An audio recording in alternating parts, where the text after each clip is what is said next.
So, Puff Daddy, Puffy, P. Diddy, Love, Puff. I was there for all the name changes. I generally can't remember them all. P stands for Puffy, but it also might stand for prison soon. We live in a weird time. For those who don't know, Sean Combs is a hip hop icon, legendary producer, label executive, mogul, I believe billionaire. I believe he was maybe the second or third in a rap billionaire, and has other accolades, but he's had a hell of a past 6 months or so. And if you've been paying attention and were around for that whole time with all those names, he's really had a hell of a career. It's hard for me to explain the concept of Puff Daddy because Puff was never really a rapper. He's kind of like DJ Khaled before DJ Khaled, except, would actually get on the mic. Much more consistently good music would come out of his camp. Like DJ Khaled, it feels like he just makes a lot of throwaway beats and then the best rappers come rap on him for some reason. I don't know what he has on these people. But Puff, on the other hand, I like it.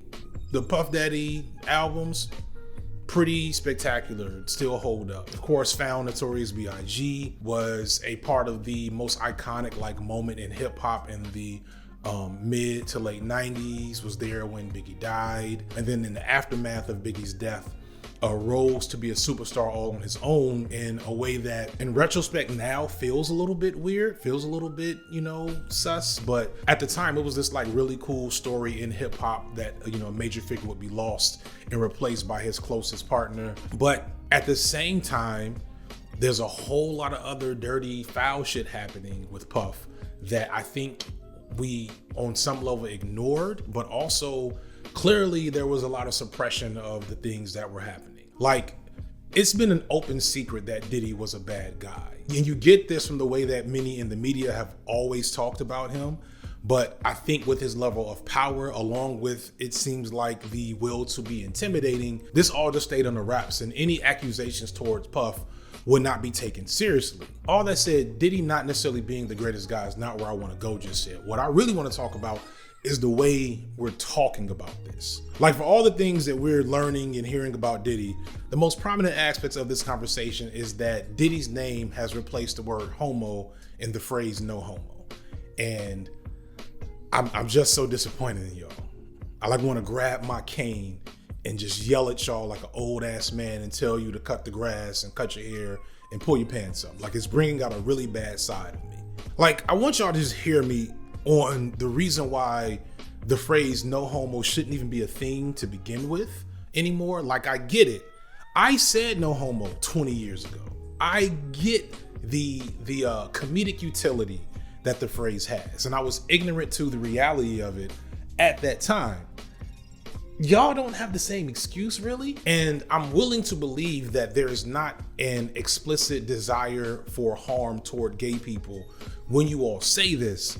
But explicit desire for harm is not necessary for harm to actually happen. I get that making sex jokes is definitely not something that I'm above personally, but inherently that phrase is disrespectful regardless of your intent. And folks still really don't seem to understand that.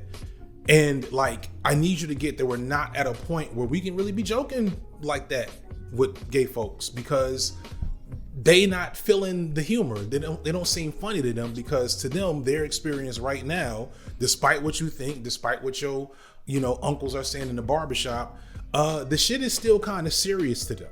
You may not understand or get this, but the no homo joke that you say with your friends while you're in the basement playing 2K does translate into the way that gay people are treated, harassed, and sometimes outright attacked by some of them same dudes in the basement with you, that you think it's a joke until some dude realizes that he can, perform masculinity, and it would be so funny to do this really harmful, evil thing to this gay couple because they're holding hands while walking down the street. And if that scene specific, is because that's something that literally has happened to members of my family within the last year in the middle of a liberal city. There are still people out there seeking to attack and beat up and jump gay people for existing. So if I'm in their shoes, you saying no homo because the implication is that you don't want to be seen as gay, because the implication is that being seen as gay is a bad thing and may expose you to harm, the shit's not funny to me. It's not. It's not a funny joke. I've said this before when I was talking about the Chappelle shit. If you're white, you can't make certain jokes about black people. You cannot. If you're really clever and you really know black people, then you can get you some Bill Burr jokes off. Like, we give Bill Burr a pass for, valid reasons. But if you ain't Bill Burr and you're trying to make jokes about black issues and black challenges, we are going to come for you, because you don't get to do that, because the shit's not funny to us. Because you're talking about our actual existence and actual things that we're going through, and you can laugh because you don't worry about that shit. But if you were worrying about that shit, the shit wouldn't seem funny. Are we kind of getting me here? And the real reason why I bring this up isn't even like specifically about the phrase no homo. It's the fact that seems to be the only thing that bothers people about the situation with Diddy. And that's wild to me, considering all the other things we've heard and or know about Diddy. Anyone that was around 10, 15 years ago can tell you that Diddy was probably abusing Cassie pretty significantly. It was an open secret in like hip hop culture industry at the time. And anyone a few years earlier than that can tell you that Diddy was probably allegedly abusing Kim Porter. Anybody that has been around this whole time can tell you that, not allegedly, Diddy has fucked over almost every major artist he's ever dealt with, from The Lox, Loon, Shine, Mace, Danity Kane, the late Craig Mack, who gave Diddy his first hit, died broke and in some type of cult that Diddy never bothered to, address on his behalf. All of these people I named will tell you that Diddy was a snake. And then there's the concerning rumors with Usher and Justin Bieber about possible grooming. And I'm actually personally hesitant to believe that Puff had any type of like inappropriate direct sexual relationship with these two men when they were teenage boys. But I also very much believe, as Usher alludes to in one of his interviews, that Diddy exposed him to some inappropriate experiences for a young man's age. Pretty wild. So nobody tried to, some woman didn't come along. I ain't say that. Okay. I didn't say that. What I did say is that there were very curious things taking place, and I didn't necessarily understand it. And sadly, this is something that a lot of young men have had done to them by elder male role models that are in positions of power or influence. Lil Wayne stated that Baby got him a prostitute when he was only like 14. Anthony Kiedis of the Red Hot Chili Peppers. Lil Boosie. We remember Lil Boosie talking about buying a prostitute for his son when he was 13 to make sure he wouldn't be gay. People trying to make men out of boys by getting them molested by adult women. And this goes back to the no homo shit. Like, y'all are focusing and making jokes about shit that ain't really funny if you understand what's really going on. And the dark, sad irony is that some of these little boys, not all, because I want to be clear, like, prior trauma and, experiences of abuse does not make you an abuser. But statistically, that type of exposure to harm makes it more likely that you end up perpetrating that type of harm when you get older. So even when I look at a Diddy, I can't help but think, for the things I'm hearing about Diddy in terms of the sexual violence and harm he's doing to other people, that's something that probably happened to him, because that tends to be a pattern in the black community. And a lot of these black male icons that people my age have had to watch fall from grace, or, maybe didn't fall from grace, but have like weird things going on. People like Mike Tyson, Lil Wayne, as I mentioned earlier. What's the dude that keeps having babies with everybody? Put his head here. This guy. All of them have talked about having their first sexual experience at a very young age. And some of them will say, like Mike Tyson, that no, this was an act of assault and molestation that he dealt with from a woman. But y'all don't care about that shit when it's happening until these dudes grow up and re-perpetrate that same harm. It's funny until it's not funny. And I need y'all to understand, it's just not funny. It's just like across the board, not funny. Y'all are creative, innovative, like talented young people. Y'all can make up some other things and develop better patterns of analysis to break down the things that are actually happening that don't perpetrate and reproduce systems of harm. I believe in y'all, which is why I'm telling you, please do better. Puff isn't getting broke down because he didn't pay his Illuminati bills. He's not getting broke down because he's possibly closeted.